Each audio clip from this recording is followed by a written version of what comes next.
I'm Cape Jewel, and this is Comic Smack, your weekly, daily, all the time, anytime comic show where I give you your fix of everything you need to know from the world of comic books and superheroes. And on today's show, we're taking a closer look at Spider-Man: The Clone Conspiracy, issue number 1. The Jackal is making life very difficult for Peter Parker. The dead will rise. What will happen next? Let's hop on in together and find out, shall we? Okay, so as we open up the comic, we do so on the funeral of Uncle J. Jameson. Whoa, wait, he's dead? For real? I mean, I know he was sick and everything, but in the last issue of Spider-Man, he just went in for surgery and then boom, you open up this comic and he's already dead. Jeez. Oh sure, he might be gone, but he won't be forgotten. We'll remember all of his great contributions to the Spider-Man mythos, like making it so Aunt May wasn't so alone? Yeah. In fairness, I never hated Jay or anything, he just always kind of seemed like a real background player, didn't he? But yes, he's gone now. And because of that, his son, J. Jonah Jameson, is absolutely furious with Peter Parker, saying that he denied his father the important new you care that could very well have saved his life. In fact, you know what, even Aunt May seems a little resentful of Peter Parker right now, and I mean, geez, how many times has she been next to Peter as she was forced to bury the man that she loves? Yikes.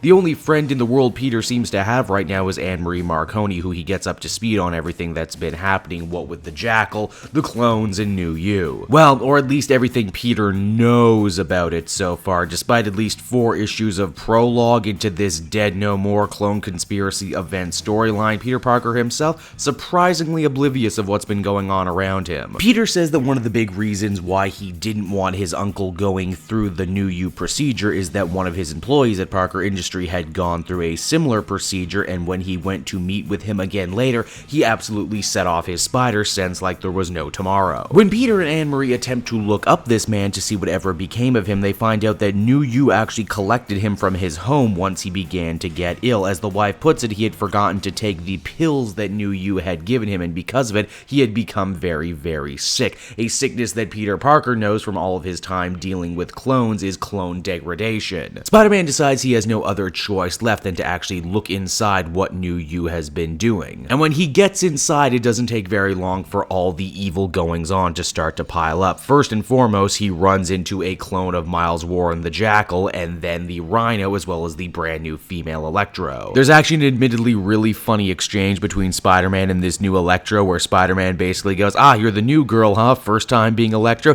Yeah, funny thing about that is whenever you fight new villains in old personas, you can defeat them in the classic ways, and because of that, Spider-Man breaks open a water main and shocks both her and the Rhino into submission. Having seen just enough evil bullcrap in the New You building, Spider-Man decides to make a beeline for the exit. Unfortunately, he gets blindsided at the last second by the reanimated Gwen Stacy. Now, even Spider-Man says this is, you know, some BS right here, and he's not gonna fall for the old Gwen Stacy clone trick again, but she ends up not setting off his spider sense, which is interesting. You know what does set off his spider sense, though? The reanimated Dr. Octopus, who is all but ready to take complete and utter revenge on Spider-Man for everything that has transpired with him, and that is where the comic ends. The Clone Conspiracy number 1 was a decent enough start to this event. I will admit it's odd that after so many issues in a row of the main Spider-Man series setting up this event, they kinda just stop for a couple pages and get you up to speed on everything anyway. They're also really pushing the idea that what the Jackal has done here is done more than just create clones again. These are reanimated people with all the same memories, you know, right up to their deaths even. But I mean, come on, the book is called The Clone Conspiracy. We know what's up here, right? Beyond that, I don't really know what else to say. It's all handled adequately. The art looks nice, the dialogue is okay, it's, you know, decent. Overall, I would give this first issue a 7 out of 10, and I hope the subsequent issues, and yes, even tie-ins, do something more interesting with this story. Hey everyone, thanks so much for watching my newest video. I hope you enjoyed it, and while you're here, why not check out another video I have on offer, or maybe if you're feeling in a supportive mood, you want to like or subscribe. And if you want to support the creation of more videos just like this one, then please by all means check out the Cape Jewel Patreon. A little bit goes a very long way, and I will see you all next time.